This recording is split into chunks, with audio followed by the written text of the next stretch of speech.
വിവരം അറിഞ്ഞു, അത് പറയാമെന്നതാ. തൊഴിലുറപ്പ് തൊഴിലാളികൾക്ക് പോലും സ്വപ്നം കാണാനാവാത്ത കൂലിയാണോ ജയിലിൽ ഇനി തടവുകാർക്ക് കിട്ടുക? കണക്കില്ലാത്ത പണമുള്ളത് കൊണ്ടല്ല ഞാനിതൊക്കെ ചെയ്യുന്നത്, പിന്നെ മനസ്സിന്റെ ഒരു തൃപ്തി. ഇന്ധന വർധന 168 രൂപയിൽ നിന്ന് 620 രൂപയുള്ള ഈ വർധനയെ എങ്ങനെയാണ് ശ്രീമതി മീനി കാണുന്നത്? സത്യത്തിൽ കേരള ജനത മുഴുവൻ ഈ വർധന വേണ്ടി ഞെട്ടിയിരിക്കുകയാണ്. എന്റെ കാശ് നശിപ്പിക്കാൻ വേണ്ടി മാത്രം പറിച്ചുവിട്ടിരിക്കുകയാണോ തന്നെ. സംസ്ഥാന സർക്കാർ നൽകിക്കൊണ്ടിരിക്കുന്ന പ്രതിദിന ഓണറേറിയം അത് 233 രൂപയാണ്. ഒരു 100 രൂപയെങ്കിലും വർദ്ധിപ്പിച്ച് അതിനെ 333 രൂപയാക്കണമെന്നും ഈ സ്ത്രീ തൊഴിലാളികളെ ഈ സമരമുഖത്ത് നിന്ന് തൽക്കാലത്തേക്ക് അവരെ പിൻവാങ്ങാൻ അനുവദിക്കണമെന്ന് ഞങ്ങൾ ആവശ്യപ്പെട്ടു. 1 രൂപ പോലും വർദ്ധിപ്പിക്കില്ലെന്നും സമരത്തിൻ്റെ വഴിക്ക് പോട്ടെ എന്നുമാണ് അന്ന് മുഖ്യമന്ത്രി പ്രതികരിച്ചത്. മുന്നിൽ ഖജനാവ് കാലിയാണെന്നും പണമില്ലെന്നും പറയുന്നത് എത്ര തവണയാണ് അതിന്റെ പൊള്ളത്തരം ജനങ്ങളുടെ മുന്നിൽ ഈ സർക്കാർ ബോധ്യപ്പെടുത്തിയിരിക്കുന്നത്.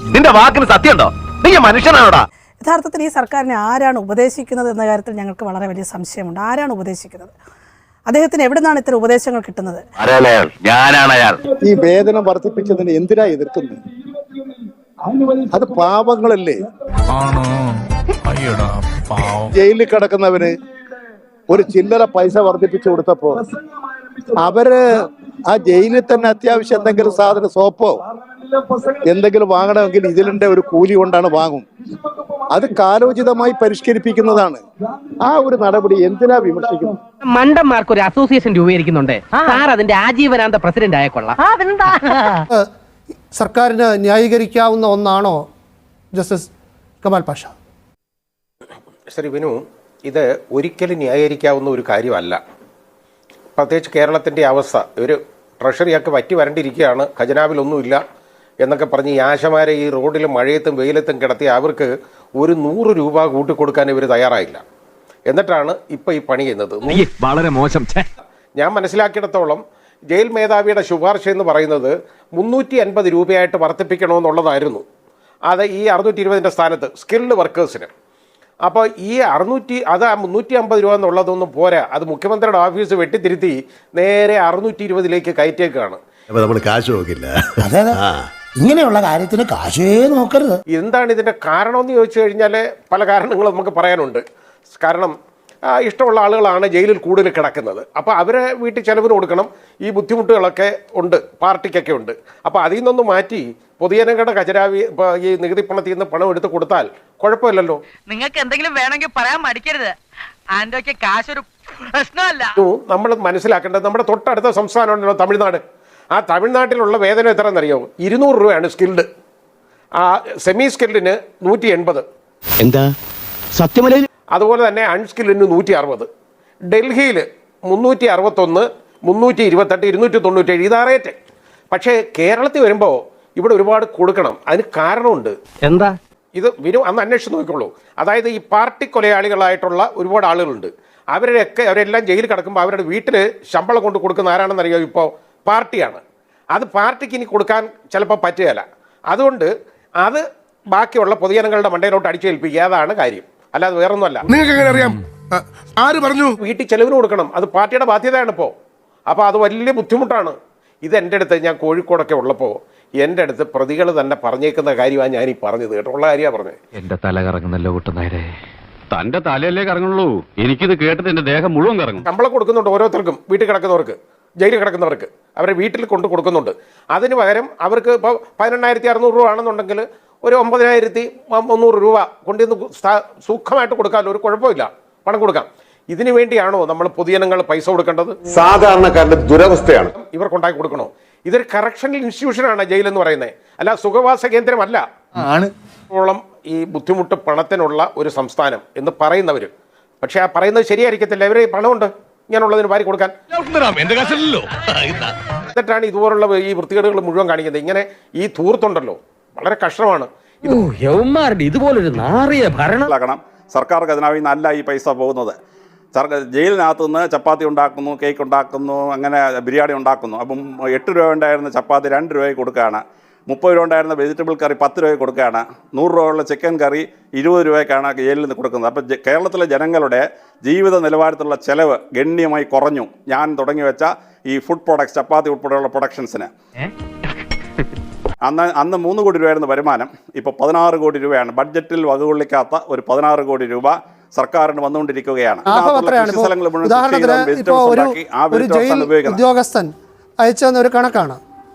അദ്ദേഹം പറയുന്നു, വിയ്യൂർ സെൻട്രൽ ജയിലിൽ ഇപ്പോൾ അയച്ചതാണ്. വിയ്യൂർ സെൻട്രൽ ജയിലിൽ ഒരു മാസം 32 മുതൽ 35 ലക്ഷം രൂപ വരെ വിറ്റുവരവും 7 മുതൽ 8 ലക്ഷം രൂപ വരെ ലാഭവുമുണ്ട്. ഇത് നിലവിലുള്ള 170 രൂപ ദിവസവേതന പ്രകാരമാണ്. അങ്ങനെ വരുമ്പോൾ 2.5 മുതൽ 3 ലക്ഷം രൂപ വരെ തടവുകാരുടെ വേതനമാണ്. ഇപ്പോൾ അത് ഏതാണ്ട് 4 ഇരട്ടി ആകുമ്പോൾ 10 മുതൽ 12 ലക്ഷം രൂപ വരെ അവർക്ക് കൊടുക്കേണ്ടി വരും. അങ്ങനെ 7 ലക്ഷം അറ്റ ലാഭം എന്നത് 5 ലക്ഷം നഷ്ടമായി തീരും. സത്യമാണെങ്കിലും എനിക്ക് അംഗീകരിച്ചു കൊടുക്കാൻ പറ്റുമോ? കണക്കല്ലേ കേരളത്തിലെ മുഴുവൻ ജയിലും എടുക്കുമ്പോൾ ഈ എസ്റ്റേറ്റിനകത്ത് ഉണ്ടാക്കുന്നത്, മെഡിസിനൽ പ്രോഡക്റ്റ് ഉണ്ടാക്കുന്നത്, ആഹാര സാധനത്തിൽ ഉണ്ടാക്കുന്നത്, പിന്നെ തുണി തയ്ച്ച് കൊടുത്ത് വിൽക്കുന്നത്, ഇങ്ങനെ ഉൾപ്പെടെയുള്ള 16 കോടി രൂപയുടെ വരുമാനമുണ്ട്. സാധാരണക്കാരുടെ ഡെയിലി വേജസുകാരുടെ കൂലി എത്ര, അല്ലെങ്കിൽ ആശാവർക്കന്മാരുടെ കൂലി എത്ര എന്ന് കമ്പയർ ചെയ്യാൻ പാടില്ല. കാരണം ജയിലിലെ വർക്ക് 24 മണിക്കൂറാണ്. ചപ്പാത്തി ഉണ്ടാക്കാനായിട്ട് 10 ലക്ഷം ചപ്പാത്തി ഉണ്ടാക്കണം തിരുവനന്തപുരം സെൻട്രൽ ജയിലിൽ ഒരു ദിവസം. അവൻ രാത്രി 8 മണി കയറുന്നത് ചിലപ്പോൾ 12 മണി വരെ ജോലി ചെയ്യും. അടുത്തത് 12 മണി തൊട്ട് വെളുപ്പിന് 4 മണി വരെ ജോലി ചെയ്യും. അങ്ങനെ 24 മണിക്കൂർ അവൻ ജോലി ചെയ്തിട്ടാണ് ഈ ഫുഡ് പ്രോഡക്ട്സ് ഉണ്ടാക്കുന്നത്.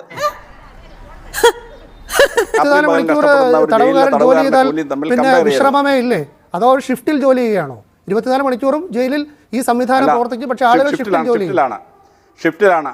അപ്പോൾ എല്ലായിടത്തും അങ്ങനെയല്ലേ? പേഷ്യന്റ് ന്യൂസിലാണെങ്കിൽ 8 മണിക്കൂറിന്റെ 3 ഷിഫ്റ്റ്, 24 മണിക്കൂർ പണിയുണ്ട്. പക്ഷെ ഒരാളുടെ ജോലി 8 മണിക്കൂർ. അതെ, ആക്ച്വലി സംഭവം തന്നെ, ബട്ട് കൊളോക്കിയലി. അപ്പോൾ ഡെയിലി നമ്മുടെ ആശാ വർക്കർ 24 മണിക്കൂറും ജോലി ഇല്ലല്ലോ. അപ്പോൾ ബാക്കിയുള്ള വർക്കേഴ്സിനോട് കമ്പയർ ചെയ്തത് ഇവന് 24 മണിക്കൂറിലെ ഷെഡ്യൂളിലാണ് വർക്ക് ചെയ്യുന്നത്. അല്ല, 3200ഓളം പേർക്ക് ഈ കൂലി വർധനവ് കിട്ടിയ തടവുകാർ അവരെ 24 മണിക്കൂർ 3 ഷിഫ്റ്റായിട്ട് ജോലി ചെയ്യുകയാണ്. അപ്പോൾ രാത്രിയും പകലും ജോലി ചെയ്യുന്ന ഒരു വിഭാഗമാണ്. മറ്റുള്ളവരെ പോലെ പകൽ മാത്രം ജോലി, രാത്രി ജോലി ഇല്ല എന്നുള്ള വിഭാഗം അല്ല. എവിടെയോ എന്തോ ഒരു തകരാറ് പോലെ.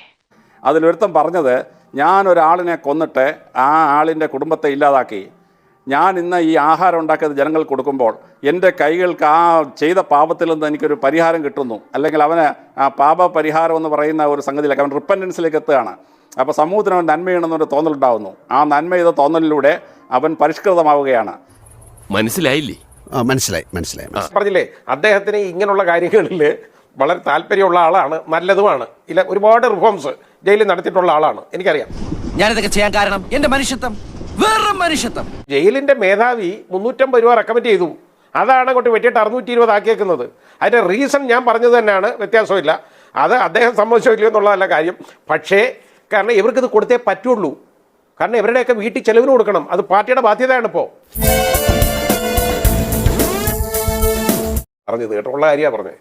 ഇത് ഞാൻ തന്നെ ശിക്ഷിച്ച ഏതാണ്ട് CPM-കാർ ഏതാണ്ട് ഒരു 10-60 പേര് ലൈഫ് കൊടുത്തേക്കുന്ന ഒരു ജയിലിൽ അന്നുണ്ട്, എനിക്കറിയാം. നമ്മൾ ആൾക്കാരുടെ നന്മയ്ക്ക് വേണ്ടി ചെയ്യുന്ന ഇവരൊക്കെ എന്താണ് ഈ മനസ്സിലാകാത്തത്? എനിക്ക് തോന്നുന്നത് നമ്മൾ കുറച്ചുകൂടി ഇമ്പാക്റ്റുള്ള എന്തെങ്കിലും ചെയ്തിട്ടേ കാര്യമുള്ളൂ. ഈ ദേവസ്വം ബോർഡ് അംഗങ്ങളും മന്ത്രിമാരും ഒക്കെ ജയിലിലും അല്ലെങ്കിൽ ഈ പുതിയതായിട്ട് ജയിലിലേക്ക് പോകാനും ഒക്കെ തയ്യാറെടുക്കുമ്പോൾ അവർക്കൊരു നല്ല സൗകര്യമായുള്ള ഒരു ആവാസ വ്യവസ്ഥ തയ്യാറാക്കുന്നതിൻ്റെ ഭാഗമായിട്ടൊക്കെ ആയിരിക്കാം ഇത്തരത്തിൽ നമുക്ക് ചിരി വരുന്ന തരത്തിലൊരു മാറ്റം കൊണ്ടുവന്നത്. എല്ലാവരും നല്ല തന്നെ പറയുന്നത്. ആരോഗ്യത്തിനെ സംരക്ഷിക്കുന്ന വോളണ്ടിയേഴ്സിന് 220 രൂപ മാത്രം ദിവസവേതനമായിട്ട് കൊടുക്കുമ്പോൾ 660 രൂപ ഈ ആരോഗ്യത്തിനെ ഹനിച്ചതിൻ്റെ പേരിൽ, സമൂഹത്തിൽ ഭയവും ഭീതിയും അപകടവും ഉണ്ടാക്കിയതിൻ്റെ പേരിൽ ജയിലഴികളിൽ അടയ്ക്കപ്പെട്ടിരിക്കുന്ന വ്യക്തികൾക്ക് ഇത്ര വലിയൊരു ഹൈക്ക് കൊടുത്തതിന് ഒരു മാനുഷികമായിട്ടുള്ള ന്യായീകരണവും ഇല്ല. വെറുതെ എന്തിനാ മനുഷ്യന്മാരെ കൊണ്ട് പറയിപ്പിക്കുന്നത്? ഇനി നാളെ ജയിലിൽ നിന്നും പുറത്തിറങ്ങുന്നവർക്ക് പെൻഷൻ വന്നാലും നാം അത്ഭുതപ്പെടേണ്ടതായിട്ടില്ല.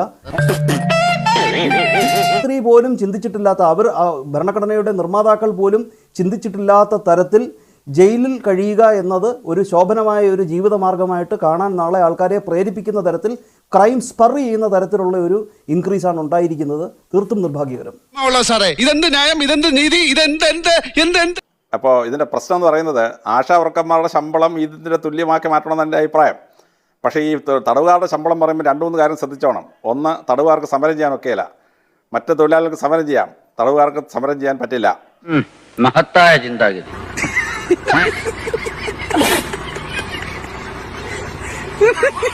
പിന്നെ ഇവിടെ സംസാരിച്ചപ്പോഴൊക്കെ ഈ ഇടതുപക്ഷത്തിൻ്റെ തടവുകാരാണ് ഭൂരിപക്ഷം എന്നൊരു സൂചന വന്നു.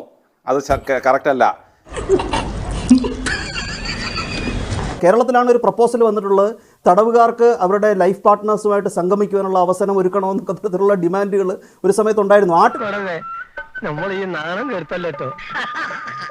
അഭിലാഷ്, ഇപ്പോൾ തന്നെ ഒരു വാർത്ത പുറത്തു വന്നിട്ടുണ്ടല്ലോ, ഈ പോലീസുകാരെ ആക്രമിച്ച് കൊലപ്പെടുത്താൻ ശ്രമിച്ചു വന്ന കേസിൽ ഒരാൾ ജയിലിൽ പോകുന്നു. CPM നേതാവാണ്. ജയിലിൽ കിടന്നുകൊണ്ട് പഞ്ചായത്ത് തെരഞ്ഞെടുപ്പ് നേരിടുന്നു, ജയിക്കുന്നു. പക്ഷേ അയാൾ പരോളിലെത്തുന്നു. ആ പരോൾ നീട്ടിക്കൊണ്ടിരിക്കുകയാണ്. 1 മാസമോ മറ്റോ മുമ്പാണ് ജയിലിൽ പോകുന്നത്. പരോൾ ഇങ്ങനെ കിട്ടുന്നു, നീട്ടിക്കൊടുത്തുകൊണ്ടേയിരിക്കുന്നു. അതും ചർച്ച ചെയ്യപ്പെടേണ്ട വിഷയമാണ്. സത്യം സത്യം. ഇന്നലെ പൈസ വർദ്ധിപ്പിച്ചു കൊടുത്തപ്പോ അവര് ആ ജയിലിൽ തന്നെ അത്യാവശ്യം എന്തെങ്കിലും സാധനം, സോപ്പോ എന്തെങ്കിലും വാങ്ങണമെങ്കിൽ ഇതിലിന്റെ ഒരു കൂലി കൊണ്ടാണ് വാങ്ങും. അത് കാലോചിതമായി പരിഷ്കരിപ്പിക്കുന്നതാണ്. ആ ഒരു നടപടി എന്തിനാ വിമർശിക്കുന്നത്? എങ്ങനെയുണ്ട്? നന്നായിട്ട്. 620 രൂപ കൊടുക്കുന്നത് സംസ്ഥാന ആവിഷ്കൃത പദ്ധതിയാണ്. ദാരിദ്ര്യമുക്ത ജയിലുകൾ, അതായിരിക്കട്ടെ മുദ്രാവാക്യം.